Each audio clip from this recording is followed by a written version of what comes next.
Video को शुरू करने से पहले मैं आप लोगों से एक क्वेश्चन पूछना चाहता हूँ। आप लोग 1000 रुपए से इन्वेस्टमेंट स्टार्ट करके कितना कमा सकते हैं? 1 लाख, 10 लाख, 1 करोड़? आप वीडियो को पॉज करके अपना आंसर कमेंट कर सकते हैं।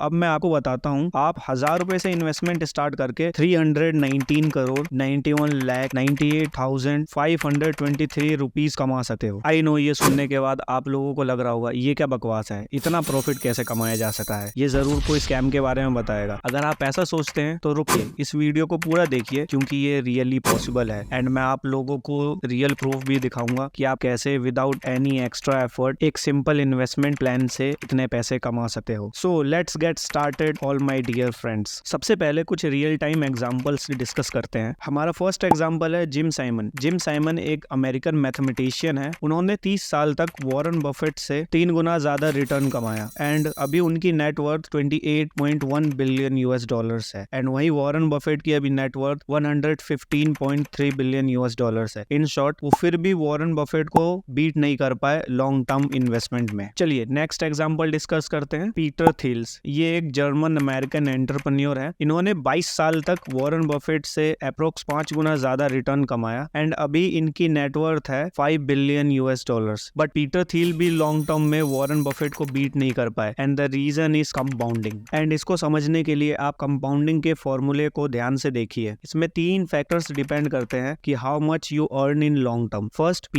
दैट इज प्रिंसिपल अमाउंट, आप कितने पैसे इन्वेस्ट कर रहे हैं। Second R, that is rate of interest, आप कितने % इंटरेस्ट कमा रहे हैं मार्केट से। And third one is T, that is time, आप कितने टाइम के लिए इन्वेस्ट कर रहे हैं। तो वॉरेन बफेट ने अपनी इन्वेस्टमेंट 11 साल की एज में स्टार्ट कर दी थी एंड उन्होंने कभी ये नहीं बोला कि मैं अभी छोटा हूँ, मेरे पास पैसे नहीं है और मैं अभी क्या ही कर सकता हूँ, बल्कि उन्होंने ये सोचा कि भले ही मेरे पास अभी पैसे नहीं है बट टाइम बहुत है और रेट ऑफ इंटरेस्ट को मैं अपनी स्किल्स से बढ़ा सकता हूँ एंड कंपाउंडिंग का यूज करके मैं काफी अच्छा अर्न कर सकता हूँ। वैसे हमें भी सोचना चाहिए, भले हमारे पास अभी ज्यादा पैसे नहीं है बट हमारे पास टाइम है और उतना टाइम किसी 35-40 साल के इंसान के पास नहीं होगा, भले ही उसकी सैलरी 1 साल की 1 करोड़ रुपए ही क्यों ना हो। 2 केसेस डिस्कस करते हैं। मान लीजिए आप और आपका एक फ्रेंड है, आप दोनों की एज 20 है एंड आप दोनों के पास हजार रुपए हैं। आपका फ्रेंड बोलता है 1000 रुपए इन्वेस्ट करके मैं कोई अंबानी थोड़ी बन जाऊंगा एंड वो उस पैसे को इंजॉयमेंट के लिए यूज कर लेता है, लाइक मूवी की टिकट या दोस्तों के साथ पार्टी या नेटफ्लिक्स का सब्सक्रिप्शन लेने में। लेकिन आप थोड़े स्मार्ट होते हो, आप उस पैसे को इंडेक्स फंड में इन्वेस्ट कर देते हो एंड अगले 30 साल तक सेम ही अमाउंट इंडेक्स फंड में इन्वेस्ट करते हो। 30 साल बाद जब आपकी एज 50 साल हो जाती है देन आपके पास 17 लाख से ज्यादा अमाउंट होता है, जबकि आपने इन्वेस्ट ओनली 3.6 लाख किए थे। अब आपका फ्रेंड भी इन्वेस्टमेंट को लेके सीरियस हो जाता है एंड 10 साल बाद जब उसकी एज 30 ईयर्स की हो जाती है वो इन्वेस्टमेंट स्टार्ट करता है एंड आपसे 3 गुना ज्यादा 3000 रुपए मंथली इन्वेस्ट करता है इंडेक्स फंड में, ये सोच के कि लॉन्ग टर्म में आपको बीट कर देगा। 20 साल बाद जब आप दोनों की एज 50 साल हो जाती है देन आपके फ्रेंड के पास टोटल 45 लाख रुपए होते हैं एंड ये आपसे लगभग 25 लाख रुपए कम होते हैं एंड लॉन्ग टर्म में आप अपने फ्रेंड से जीत जाते हैं। सो होप इस एग्जांपल से आपको पावर ऑफ कंपाउंडिंग अच्छे से समझ में आया होगा। अब आप लोग सोच रहे होंगे SIP अगर इतना अच्छा ऑप्शन है तो लोग स्किप क्यों कर देते हैं। इसके मेनली 2 रीजंस है। ज्यादातर लोगों को SIP की बेसिक डेफिनेशन नहीं पता होती है एंड वो SIP और EMI को एक समझ लेते हैं, but in reality SIP is very different than EMI। And SIP में आप लोग डेट एंड अमाउंट दोनों अपने हिसाब से चेंज कर सकते हो। ज्यादा इन्फॉर्मेशन के लिए आप ये वीडियो देख सकते हैं, इसमें मैंने SIP